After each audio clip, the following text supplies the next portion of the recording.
आसिफ फ़र्रुख़ी की विलादत 16 सितंबर 1959 को पाकिस्तान में हुई।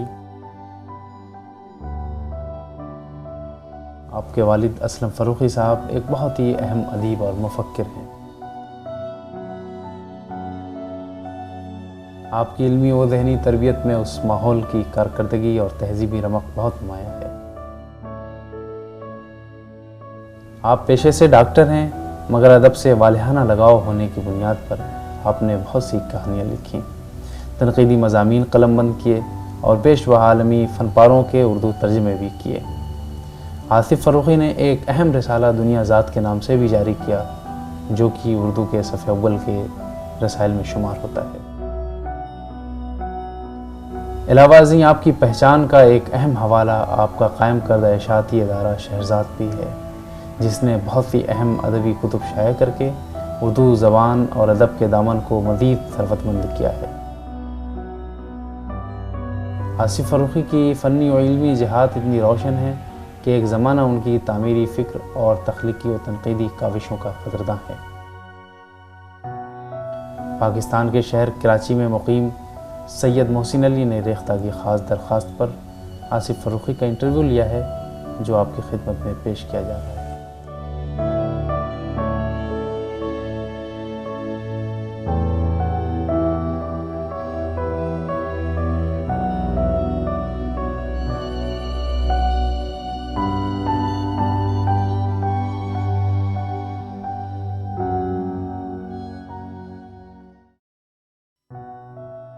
आपकी तालीम व तरबियत एक अदबी ख़ानवादे में हुई है। आपके वालिद असलम फ़र्रुख़ी साहब भी एक अहम इल्मी शख्सियत हैं। आप अपने वालिद साहब और अपनी ज़हनी तरबियत के ताल्लुक़ से हमें कुछ बताना पसंद करेंगे? मैंने जिस घर में आँख खोली, मुझे सबसे पहले एहसास हुआ कि वहाँ किताबें बहुत हैं, बल्कि लोगों के तनासुब से किताबों की तादाद बहुत ज़्यादा है। और किताबों के साथ एक जैसे सिर्फ़ एक किताब चंद सफ़ात और हुरूफ का मजमुआ ना हो, बल्कि एक नामियाती वजूद सा रखती हो, एक लिविंग एंटिटी हो। उन किताबों के साथ रिश्ता बहुत मज़बूत था। तो मुझे सबसे पहले तो ये एहसास हुआ, और रफ्ता रफ्ता घर के दीगर बुज़ुर्गों और जो लोग सामने मौजूद नहीं थे, उनकी भी मौजूदगी का एहसास होता था। जैसे नज़ीर अहमद की किताबें मुझसे मेरे वालिद ने, मेरी वालिदा ने कहा पढ़ने के लिए, मैंने उनको पढ़ा। शाहिद अहमद देहलवी को पढ़ा। और जिस वक्त मेरी नौमरी का वक्त था, मेरे वालिद ने मोहम्मद हुसैन आज़ाद पर काम किया था। तो वो आज़ाद को जिस तरह हवाला देते थे, उनके हवाले से जो गुफ्तगू करते थे, उनकी ज़िंदगी के वाक़यात सुनाते थे, तो वो बिल्कुल ऐसा मुझे हमेशा ये लगता था कि आज़ाद को मैंने बाज़ाब्ता देखा और सुना है, महसूस किया है। तो मेरे लिए वो कभी एक गए वक्तों के अदीब नहीं थे, बल्कि ऐसा लगता था कि उनकी सांसें मैं अपनी करीब ही महसूस कर रहा हूँ। तो वो एहसास उन लिखने वालों का, नज़ीर अहमद का, शाहिद अहमद देहलवी का, मोहम्मद हुसैन आज़ाद का, वो मेरी ज़हनी तरबियत में उसका बहुत हिस्सा रहा। फिर आपने मेरे वालिद के बारे में पूछा, तो मुझे अपने वालिद के साथ कुछ ज़िक्र अपने दादा का और अपने चचा का भी करना चाहिए। ये ज़ाहिर है कि मेरे वालिद उर्दू अदब के उस्ताद रहे हैं और अदीब की हैसियत से, उस्ताद की हैसियत से बहुत मारूफ़ हैं। उनके शागिर्द, उनके मिलने वाले एक बहुत वसी हल्का रहा। उनके दोस्तों से जिसमें सलीम अहमद साहब, अज़ीज़ हामिद मदनी और बहुत से लोगों को मैंने देखा अपने घर आते जाते, और उनको बिल्कुल जिनको लोग किताबों में जिनसे मुलाकात करते हैं, उनको मैंने अपने घर में ज़िंदा और चलते फिरते देखा है। मेरे दादा भी बड़े गैर मामूली आदमी थे, इन मानों में कि वो हाफ़ज़ा बहुत उम्दा था, अशार बहुत याद थे, और वाक़यात सुनाने का बहुत शौक़ था। और यूँ ही बैठे बिठाए वो कुछ उन्होंने किताबें भी लिखी बच्चों के लिए, तर्जुमे भी किए। साइंस से बहुत बड़ी उनको दिलचस्पी थी, तो उनकी मौजूदगी का एक बहुत एहसास था। इसी तरह मेरे चचा अनवर अहसन सिद्दीकी, जो सियासी वाबस्तगी के साथ अदब, शायरी, सहाफ़त, और मेरे लिए वो हमेशा एक मिसाली किरदार की तरह रहे। उन्होंने अपनी शायरी पर तो पूरी तवज्जो नहीं दी, सहाफ़ी की हैसियत से काम करते रहे। उन्होंने कॉलम बहुत लिखे, 7-8 नावल भी लिखे और आखिरी दिनों में एक मेरे बहुत इसरार पर अपनी खुद नविश्त का बड़ा हिस्सा मुकम्मल किया, जो दिल पुरखों की एक गुलाबी से के नाम से शाया हुआ। और उनकी जो सच्ची, खरी और थोड़ी सी खुरदुरी ज़िंदगी रही, उसको उन्होंने बहुत गैर जज्बाती तौर पर और बग़ैर किसी लीपा पोती के उन्होंने उसको पेश किया। तो ये ज़िंदा अदीब मेरे माहौल का एक हिस्सा रहे और मुझे लगता है कि मेरी बुरी भली जो भी तरबियत रही है उस पर ये लोग बहुत गहराई के साथ असरअंदाज हुए हैं। तो मैं इनके असरात का मजमुआ हूँ। काश कि मैं इस असर को पूरी तरह जज्ब करके कुछ बेहतर बन सकता, इनके करीब खड़ा हो सकता, लेकिन ऐसा नहीं हो सका। मुझे इनकी हम कदमी का और हम वक्त मौजूदगी का बहुत गहरा एहसास है। आपने जिन अहम अदबी शख्सियात को देखा, उनके ताल्लुक़ से हमारे नाज़रीन को कुछ बताइए।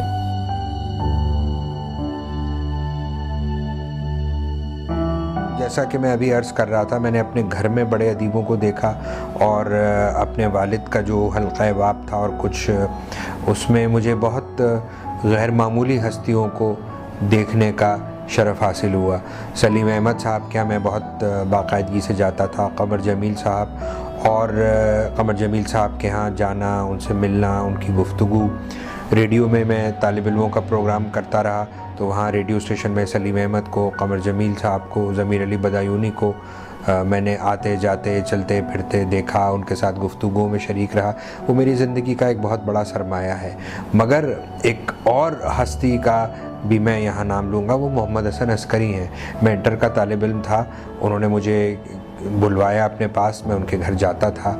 कभी उनको बेजारी के आलम में देखा, कभी वो गुफ्तगू भी करते थे। ग़ुलाम अब्बास के पास भी मैं बहुत बाकायदगी से जाता रहा। ग़ुलाम अब्बास के हाथों मेरे पहले मजमूए की तकरीब इजरा हुई, मैंने उनको बहुत करीब से देखा। उनकी बहुत सी बातें मुझे आज भी याद हैं।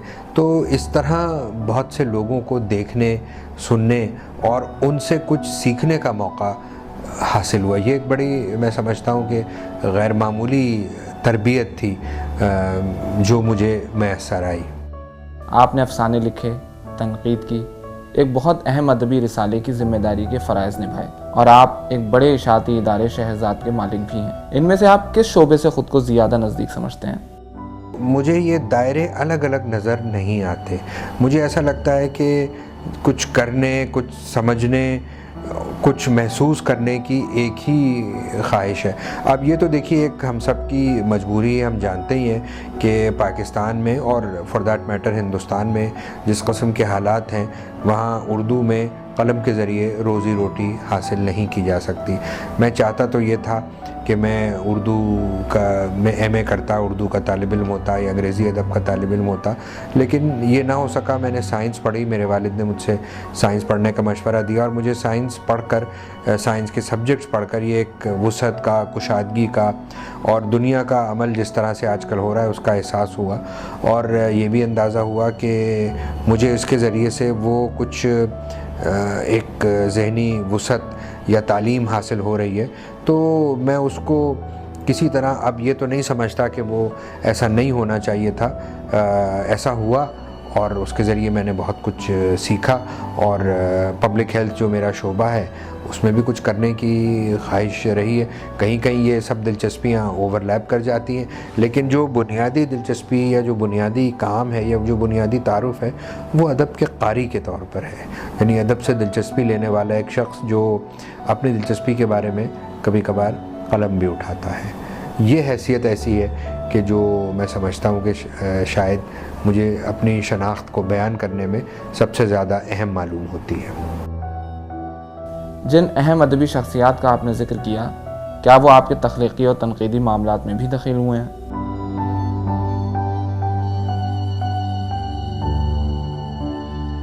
दखील हो गए हैं तो शायद कोई बहुत अच्छे मानों में नहीं आता, मैं ये ज़रूर कहूँगा कि असरअंदाज हुए हैं, और खुदा करे कि ऐसा हो कि मैं अपने आप को इनसे असर कबूल करने का अहल समझ सकूँ।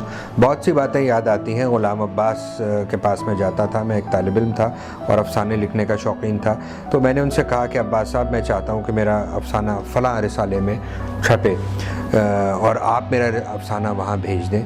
तो उन्होंने कहा कि देखिए, अच्छा अफसाना लिखना अहम बात है, और आप तो इसी बात को के कायल हैं ना, छपने को तो सानवी अहमियत देते हैं। तो मैंने कहा कि हाँ।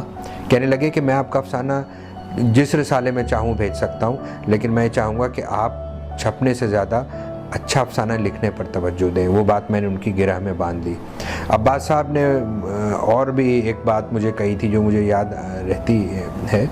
वो अब्बास साहब बहुत, जिसको कहना चाहिए, बड़ा रवां शगुफ्ता उसलूब था उनका, लेकिन नपी तुली नसर लिखते थे।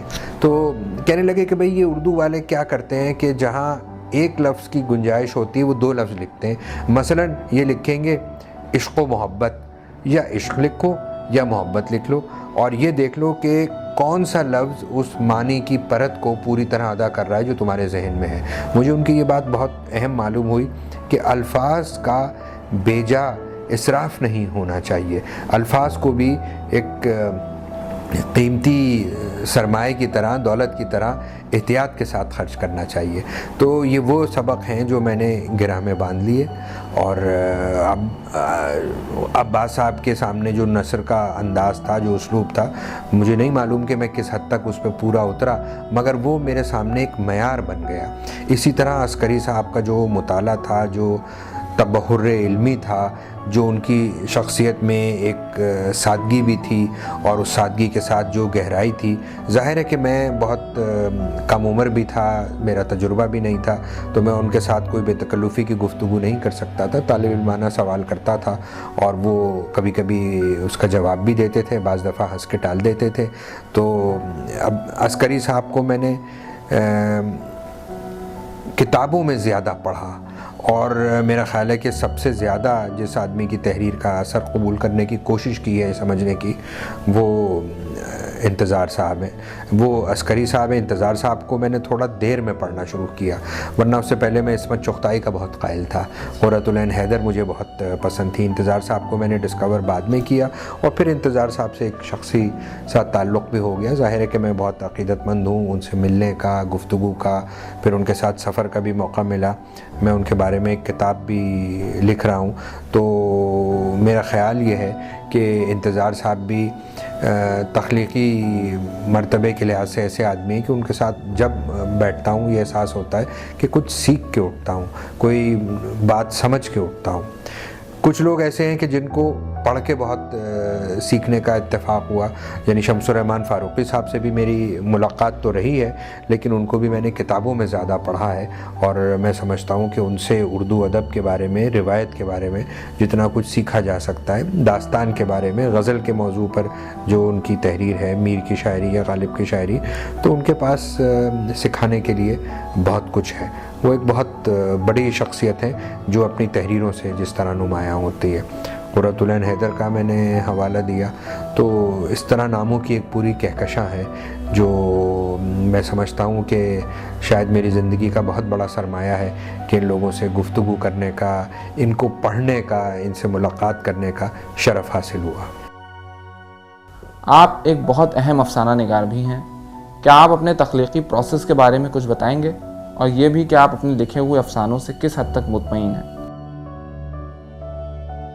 असल में कोई बहुत शऊरी तौर पे कि ये सोच कर बैठूं कि आज अफसाना लिखना है मुझे, इस तरह तो नहीं हुआ। कुछ ऐसा ख़याल सा बन गया जो एक अफसाने की शक्ल में ढल गया, तो वो अंदाज़ा हुआ कि अफसाना बन गया, और अफसाना बन गया तो उस राह पर चलने की थोड़ी बहुत कोशिश की जिस कदर सकत थी। अब क्या किया क्या नहीं किया उसके बारे में ख़ुद अपनी ज़बान से क्या बताएं। यही है कि जो कुछ लिखा जा सका वो लिखा। ये भी अंदाज़ा है कि उसमें बहुत उसमें गहराई या उसमें कोई हमागिरी या कोई वसअत नहीं है जो कुछ लेकिन एक बात ये है कि जो कहानियाँ भी मैंने लिखी या जो अफसाने लिखे वो बहुत मेरे अपने हैं, ज़ाती हैं। वो बड़े अफसाने नहीं हैं, उस पर मुझे कोई अफसोस नहीं है, मगर ऐसा लगता है कि उनकी पोर पोर में, उनके जुमले जुमले में वो मेरा एक एहसास उनके रगो पे में उतरा हुआ है। वो मैं अपने आप को महसूस करते हुए उन अफसानों को जब पढ़ता हूँ तो ये अंदाज़ा होता है कि ये मेरी सोच है, ये मेरी फ़िक्र है। तो वो बहुत पर्सनल हैं। यही उनके जवाज़ का मैं समझता हूँ कि वाहिद, उनका तख्लीक़ का वाहिद जवाज़ है, और इसीलिए ये अफसाने लिखे गए। और अगर ये अपने आप को उस उसलूब में, उस इजहार में ढालना जब मुमकिन नहीं होता तो अफसाना लिखा नहीं जाता। आपके वालिद का ताल्लुक़ फ़र्रुखाबाद से था। आप शहर कराची में ही ज़्यादा मुकीम रहे हैं, तो किस शहर से आपकी जज्बाती वाबस्तगी ज़्यादा है, फ़र्रुखाबाद या कराची? देखिए साहब, जब मैं पीछे मुड़कर देखता हूँ तो मुझे जो शहर नज़र आता है वो कराची ही है। मैं कराची में पैदा हुआ, कराची में पला बढ़ा, कराची में मेरा जन्म हुआ, और जिन लोगों से आपने जिनके नाम लिए मिला, और उसके अलावा जो मेरे ज़ाती ज़िंदगी के ताल्लुकात थे, वो शहर कराची ही है, कोई और शहर नहीं है। आपने जिस शहर का नाम लिया वो मेरे वालिद का शहर है। मैं आज तक वहाँ नहीं गया, और मैं शायद दुनिया के हर शहर में जाने की ख्वाहिश रखता हूँ सिवाय फ़र्रुखाबाद के, क्योंकि जो फ़र्रुखाबाद मैंने अपने वालिद की ज़बान से सुना है वो उनके बचपन और नौजवानी का फ़र्रुखाबाद है, जिसका ताल्लुक़ आज के उस शहर की अर्बन रियलिटी से न होने के बराबर है। तो जो शहर अब वहाँ पे बस रहा है वो शहर मेरे लिए उतना मानी खेज़ नहीं है। जिस शहर का ज़िक्र मैंने अपने वालिद से, अपने दादा से, अपने चचा से सुना है, वो मेरी यादों में उनके ज़रिए से मुंतकिल हुआ है। वो ज़ाहिर है कि कहीं मौजूद है, मगर मेरा शहर कराची है, फ़र्रुखाबाद नहीं है। आपने सादत हसन मंटो को बहुत अहमियत दी है, उनका एक ज़बरदस्त इंतखाब भी किया है और उन पर बहुत अहम किताबें भी शाये की हैं। मंटो से इतनी गहरी वाबस्तगी का सबब क्या है? हाँ, देखिए, मंटो को जो कुछ मेरी इशाती या अदारती दिलचस्पी है उससे महदूद करके ना देखें, क्योंकि मंटो का बहुत बड़ा नाम है, बहुत बड़ा साया है, और मंटो से हमने कुछ सीखा है, सीखने की कोशिश की है, और उर्दू वालों ने शायद वो जो नाखून का कर्ज़ है वो पूरी तरह अदा नहीं किया, क्योंकि मंटो ने जो जुर्रत और रोशनी का दरीचा खोला था, उस दरीचे से तो हम शायद झांकने की भी हिम्मत नहीं कर सके, उससे हम दूर ही दूर रहे। मंटो को ज़ाहिर है कि उर्दू अफसाने से जो लोग दिलचस्पी रखते हैं वो मंटो को पढ़ते हैं। नौउम्री में मैंने मंटो को पढ़ा। मुझे उस वक्त मंटो के साथ साथ इस्मत भी बहुत पसंद थी, थोड़ा बहुत कृष्ण चंद्र पसंद थे। कृष्ण चंद्र के लिए मेरी दिलचस्पी आज भी कायम है।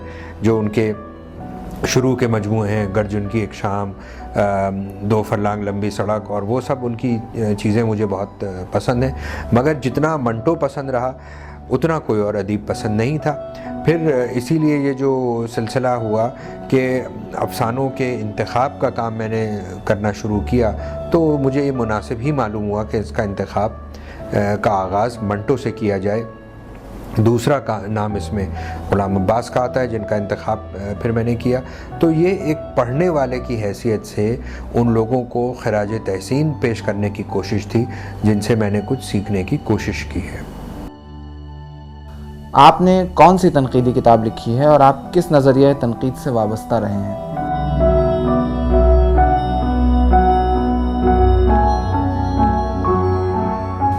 देखिए साहब, आपने तो पहले मेरी तनकीदी किताब का नाम पूछा, फिर तनकीदी नज़रिए के कायल हैं, तो अब किताब लिख देने की गलती करने के बाद नज़रिए के जवाज़ में या नज़रिए से बेजारी के बारे में मुझे कोई ख़ास बात नहीं कहनी। अदब को नज़रिए से शुरू होकर अदब पे बात करना ये पुराने वक्तों का तरीक़ा था हमारे बुज़ुर्गों का। हमें इस तरीक़े से अब आगे निकल कर देखने की ज़रूरत है।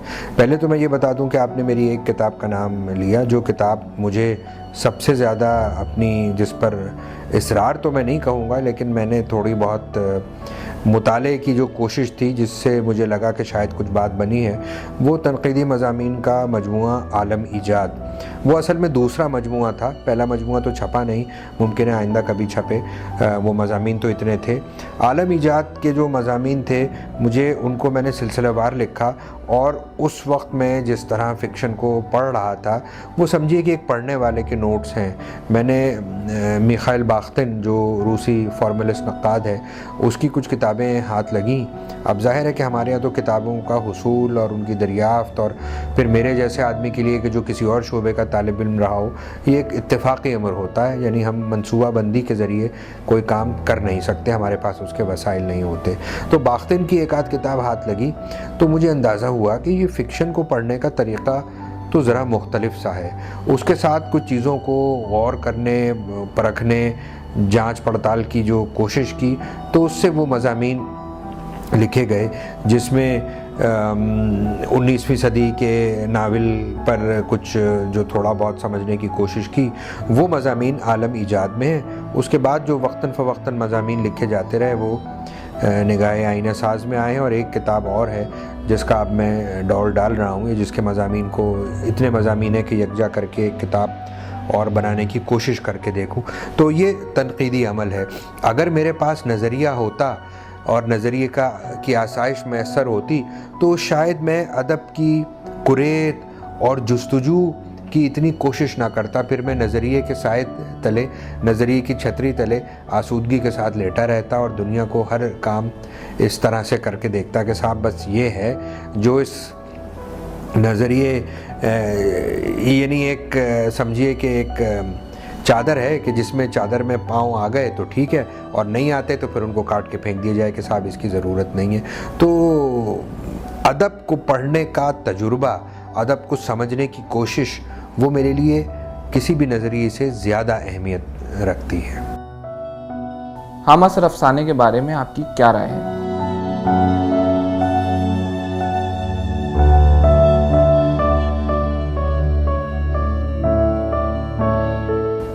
हम असर अफसाने से क्या मुराद है? आप क्या जदीद अफसाने पर बात कर रहे हैं, या उस अफसाने की बात कर रहे हैं जो इस वक्त लिखा जा रहा है? और इस वक्त जो अफसाना लिखा जा रहा है, क्या उस पर बात हो सकती है तफसील के साथ?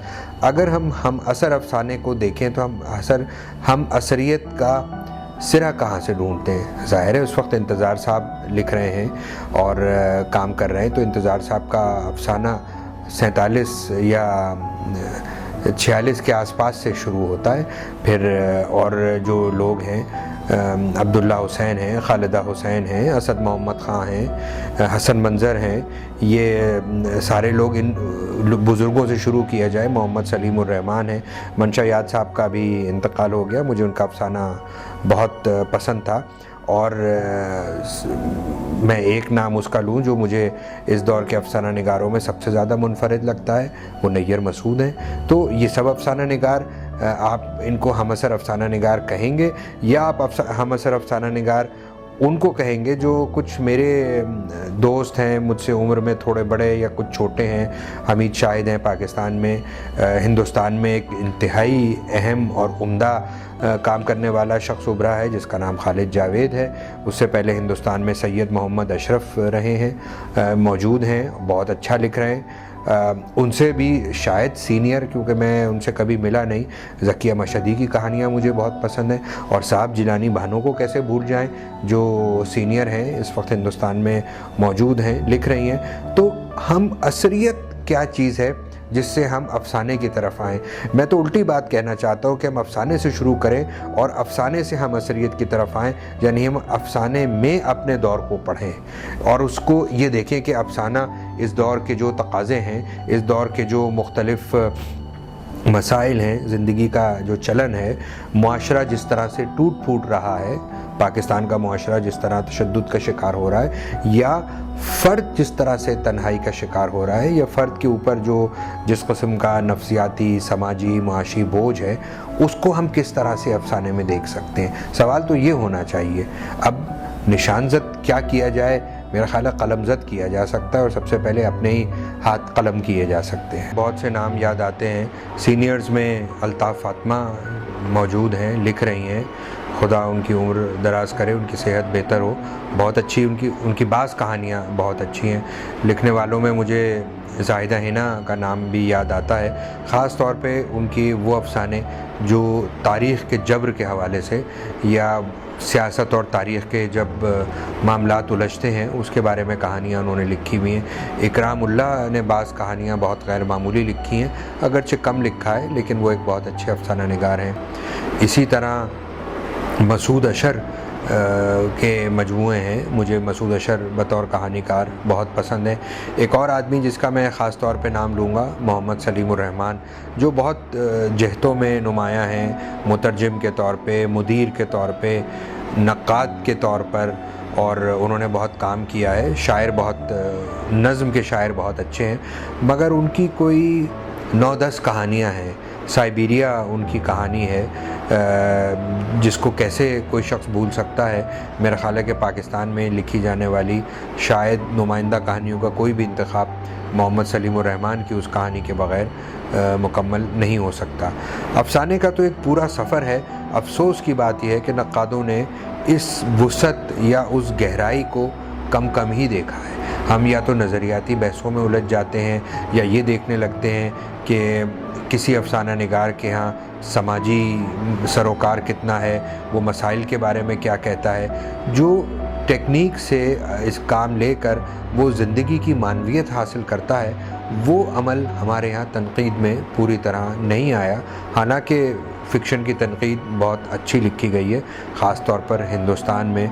उसमें वारिस अलवी और गोपी चंद नारंग और शमीम हनफ़ी साहब और फ़ुज़ैल जाफ़री साहब से लेकर कई नाम सामने आते हैं, लेकिन अफ़साने के जो एक बदलते हुए अंदाज़ हैं उन पर मज़ीद काम करने की गुंजाइश है। फिर आप हमअसर अफ़साने की बात कर रहे थे, तो देखिए जो सब नाम मैंने लिए वो ज़्यादातर वो नाम वो हैं कि जिनको मैंने पढ़ने वाले की हैसियत से उनको देखा और जाना और समझा। अब अफ़साना निगार कम सामने आ रहे हैं, नए अफ़साना निगार। आप अभी मुझसे गुफ्तगू कर रहे थे, आपने ये फरमाया कि यकीनन ऐसा हो रहा है कि जिस तरह गज़ल में आप देखिए कि जिस एज ग्रुप में आप नाम गिनाना शुरू करें तो बहुत से नाम जहन में आ जाएंगे, बाज़ अशार जहन में आते हैं और ये ख्याल आता है कि क्या उम्दा शेर था। बाज़ दफ़ा ऐसा भी होता है कि शेर जहन के किसी गोशे में को मुनव्वर कर देता है, शायर का नाम फ़ौरी तौर पे याद नहीं आता। नए अफ़साने के साथ ऐसा नहीं है। ये बात मैं गज़ल के ख़िलाफ़ बयान देने के लिए, शिकवा करने के लिए नहीं कर रहा। मैं यूसुफ़ी साहब के इस जुमले का कायल नहीं हूँ कि गज़ल खा गई जवां कैसे कैसे, लेकिन अफ़साने की जो पढ़त होनी चाहिए, अफ़साने की जो तफ़हीम होनी चाहिए, अफ़साने को जिस तरह हमारे समाजी शऊर का हिस्सा बनना चाहिए, अफ़साने को और नावल को, वो फ़िक्शन से दिलचस्पी और दिलबस्तगी का सामान हम नज़र नहीं आ रहा है। ख़ास तौर पे अफ़साने की तो हम फिर भी बात कर रहे हैं, नावल हमारे यहाँ तो और भी कम है। जबकि पूरी दुनिया में आप देखिए कि नावल दुनिया को समझने के लिए, इंसान की इब्तिला को समझने के लिए एक प्रीडोमिनेंट फॉर्म बन के उभरा है इस पूरे दौरे जदीद में। तो ऐसा लगता है कि ये दौरे जदीद का इतना बड़ा अमल हमसे दूर ही रहा। हालांकि अगर आप देखें कि उर्दू नावल की जो इब्तिदा और आगाज़ था, जिसमें एक तरफ नज़ीर अहमद भी हैं और सरशार हैं, शरर हैं, रुस्वा हैं और बाज़ बहुत से अच्छे और उम्दा अदीब ऐसे हैं जिनको उर्दू वालों ने दरख़ुरे इतना नहीं समझा। होश लखनवी के बाज़ नावल हैं, या इस तरह से शाहिद राना के मुसन्निफ़ हैं क़ारी सरफराज हुसैन। तो उस ज़माने के बहुत सारे नाम हैं जिनको हमने कोई ख़ास अहमियत नहीं दी, उनको उस तरह से जुस्तजू और बाज़ियाफ़त का अमल नहीं किया। तो ये हमारे तनक़ीदी अमल में एक बहुत बड़ा नक़्स या कमी रह गई। अफ़साना निगारों की बात करते हुए बाज़ बड़े अनयूजुअल और गैर मामूली अफ़साना निगार हैं। अहमद अली का नाम मुझे कहीं अब तस्करों में ज़िक्र उनका उस तरह नहीं मिलता। कैद खाना, हमारी गली, मौत से पहले, क्या उम्दा अफ़साने अहमद अली ने लिखे हैं, जो अंगारे ग्रुप के अफसाना निगारों में थे और सिर्फ तारीख़ी अहमियत के हामिल नहीं थे, बहुत सही मानों में एक तख्लीकी फ़नकार के तौर पर अहम थे। इसी तरह पुराने लोगों में रफ़ीक़ हुसैन हैं, जो उर्दू अफसाने की तरफ भटकते भटकाते आवारा गर्दी करते हुए आ निकले। ग़ालिबन 9 अफसाने जो उनके मजमूए में हैं और चंद एक अफसाने जो बिखरे हुए थे या बाद में अधूरे रह गए, जो नया दौर के ख़ास नंबर में जमील जालिबी साहब ने शाये किए। मेरा ख़्याल है कि इतना बाका, अलबेला और मुनफरिद अफसाना निगार उर्दू में कम ही हुआ है। लेकिन उर्दू के नक्कादों ने ये ज़्यादती की कि साहब ये जानवरों की नफ्सियात के अफसाने निगार हैं। अरे जानवरों की नफ्सियात क्या होती है? वो एक अफसाना निगार बहुत बड़े हैं, ज़िंदगी की मानवियत के अफसाना निगार हैं। आईना हैरत जो उनका अफसाना है, जानवरों की नफ्सियात तो मुझे पता नहीं भाई, वो तो ह्यूमन डेस्टिनी की बात कर रहा है। तो इसी तरह बहुत से अफसाना निगार हैं। हाँ, एक नाम जो मुझे ज़ाती हवाले से बहुत पसंद है वो ज़मीरुद्दीन अहमद है। मुझे उनके अफसाने पढ़ने का इत्तेफाक यूँ भी हुआ कि वो मेरे वालिद के हम जमात और करीबी साथी थे।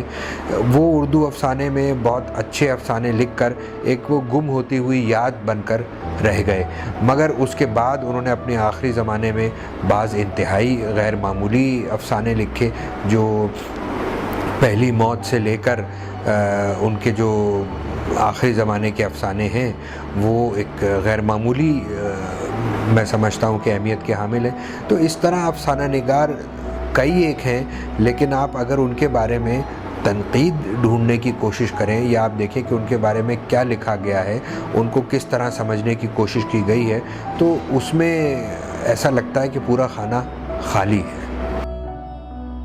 आप अदब का मुस्तकबिल कैसा देखते हैं? क्या उसके वजूद से आप पूरी तरह मुतमईन हैं?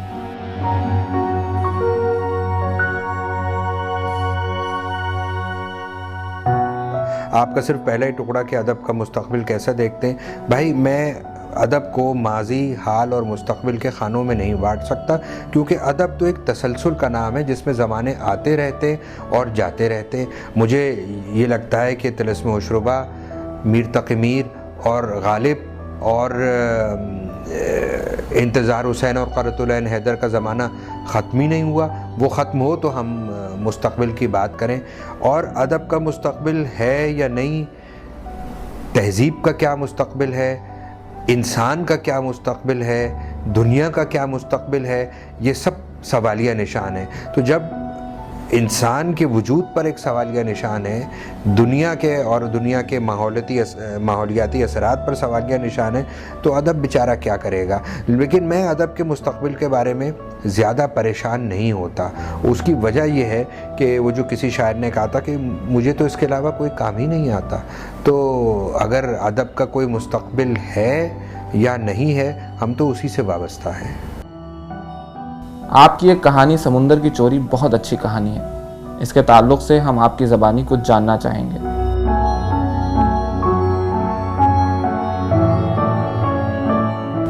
समंदर की चोरी आपने पसंद की, आपको वो कहानी अच्छी लगी, बहुत शुक्रिया। वो बहुत नई कहानी तो नहीं है, लेकिन ये ज़रूर है कि मेरी जो पिछली कहानियाँ हैं और उसके पीछे एक खलिश, या अभी जैसे आपसे बात हो रही थी, अब मैं ये तो इस वक्त बयान नहीं करना चाहूँगा कि वो क्या मुहर्रिकात थे, लेकिन वो अपने इर्द गिर्द जो शहर में हो रहा है और जिस तरह एक एनवायरनमेंटल डिग्रेडेशन हो रहा है, जिस तरह समंदर जैसे एक फितरी मज़हर को हम आहिस्ता आहिस्ता ख़त्म कर रहे हैं, तो उसके बाद हम क्या करेंगे? हम शहर से हवा को चुराना शुरू कर देंगे, रोशनी को ख़त्म करेंगे, और ये सब काम इज्तिमाई तौर पे हो रहे हैं। तो मुझे जो कुछ मुख्तलिफ़ वो तजुर्बे थे या जो मुशाहिदा था, वो कहीं जुड़ने लगा, उसके जुड़ने से कहानी बनी। मैं ये नहीं कहना चाहता, क्योंकि मेरा इस तरह का मिजाज नहीं है कि कोई बहुत मुजाहिदाना या रज़ाकाराना अमल था और मुझे कोई एहतजाज करना था। वो सब चीज़ें मुशाहिदे का हिस्सा बनी और एक कहानी की तरह जुड़ गई। यानी उन बातों को मैं किसी मजमून में या किसी और तरीक़े से बयान नहीं कर सकता था, तो उनसे वो कहानी बन गई। अगर मैं उसके बारे में एक मजमून लिख सकता तो शायद मजमून लिखकर खुश हो जाता, लेकिन वो चीज़ें थीं, वो कहानी बन गई। और मुझे ऐसा लगता है कि वो कहानी इस एक फ़र्द की कहानी नहीं है, बल्कि शहर में जो बहुत से अफराद मौजूद हैं वो उनकी कहानियाँ हैं। आपकी दिलचस्पी जिन अहम आलमी अदबी शख्सियात से रही है, उनके ताल्लुक़ से हमें कुछ बताइए।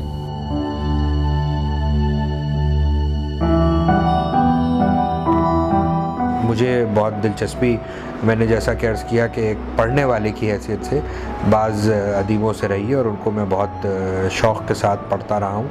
मिलन कुंडेरा मुझे बहुत पसंद है और गाब्रिएल गार्सिया मार्केज़ और बोर्खेस को जब पढ़ना शुरू किया तो लातीनी अमेरिका के अदब से दिलचस्पी हुई। मैंने उनकी उस ज़माने में उनकी कहानियाँ मुश्किल से मिलती थीं, बहुत सी कहानियाँ जमा की और मौत और कुतुबनुमा के नाम से उन कहानियों का एक तर्जुमा और इंतखाब किया। उसमें बड़े गैर मामूली अफ़साना निगार और नावल निगारों से मुलाकात हुई। कार्लोस फुएंतेस हैं, मारियो बर्गास ल्योज़ा हैं, होज़े डोनोसो हैं। तो ये लातीनी अमेरिका तो पूरा एक बर्र आज़म है जिसमें एक हैरत का तिलिस्माती सा अफ़साने का तरीक़ा है जो मुझे बहुत पसंद आता है। अफ़्रीका में बहुत अच्छे लोग उभरे, मुझे चिनुआ अचेबे बहुत पसंद है। हिंदुस्तान में अंग्रेज़ी में लिखने वालों की एक बहुत बड़ी तादाद सामने आई है। अमिताभ घोष मुझे बहुत ज़्यादा पसंद है और मैं समझता हूँ कि वो इस वक्त पूरी दुनिया में जो चंद एक बहुत नुमायाँ लिखने वाले हैं वो बहुत मुझे पसंद हैं। चीन के एक अदीब को मैंने उसकी 2-1 किताबें पढ़ी, लिन यान के, उससे मुलाकात का भी मौका मिला। उसने अजीब व गरीब कहानियाँ लिखी हैं और लेनिन्स किसेस उसका जो नावल है, मैं समझता हूँ कि उसने नावल के एक पैराए को, नावल लिखने के अंदाज़ को एक बिल्कुल ही नई नहज पर चला दिया। तो ये सब चीज़ें हैं और जब हम इस किस्म के फ़िक्शन को पढ़ते हैं, उनके बारे में जो कुछ लिखा जाता है, तो थोड़ा सा नहीं बल्कि बहुत सा अफसोस होता है कि साहब उर्दू के नक्काद और उर्दू के पढ़ने वाले इस दुनिया में क्यों नज़र नहीं आते। आप इंतज़ार हुसैन साहब के साथ बुकर प्राइज़ की तकरीब में शामिल रहे। इस दौरानिया के ताल्लुक़ से और उन अदीबों के ताल्लुक़ से जिनसे आपकी मुलाकात हुई, बराए करम हमारे नाज़रीन को कुछ बताइए। देखिए, इंतज़ार साहब पाकिस्तान के बल्कि उर्दू के पहले अदीब जिनको मैन बुकर इंटरनेशनल प्राइज़ के लिए नामज़द किया गया और उसका एक तरीक़ा ये होता है कि वो जो तमाम अदीब, जो 11 अदीब नामज़द किए गए थे 2013 में, उन सब को लंदन बुलाया गया और उन अदीबों से मिलने का, बात करने का मौका मिला। तो मुझे ये तजस्सुस हुआ कि जब मैंने उनके नाम पढ़े तो मुझे हैरत ये हुई कि मैं उनमें से बेशतर के नाम और काम से वाकिफ़ नहीं था। 2-1 लोग थे, जैसे मैंने आनंद मूर्ति का नाम सुना हुआ था, आनंद मूर्ति साहब से मिला भी था, आनंद मूर्ति की किताबें भी 2-1 पढ़ी हुई थी, लेकिन बाकी सब लोग मेरे लिए नए थे। मैंने व्लादिमीर सोरोकिन और लीडिया डेविस और लिन यान के, इनके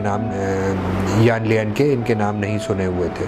तो मैंने उन लोगों को पढ़ने की कोशिश की, उनकी कहानियाँ देखी और फिर ये हुआ कि दुनियाज़ात का एक शुमारा तरतीब दिया कि ये 11 अदीब कौन हैं, इनका नुमायाँ काम क्या है, इनका तारुफ़ हो। और ये इनाम इससे पहले चिनुआ अचेबे और एलिस मुनरो और जिन लोगों को मिला है उनके बारे में भी मालूमात इकट्ठी हों। फिर उस सफ़र में जो कुछ गुज़री उसको मैं दिन भर की रुदात ख़ास तौर पे देखता था और उसको लिख देता था। मुझे उसमें एक दिलचस्पी ये भी होती थी कि इंतज़ार साहब का हर चीज़ के बारे में क्या रवैया होता है।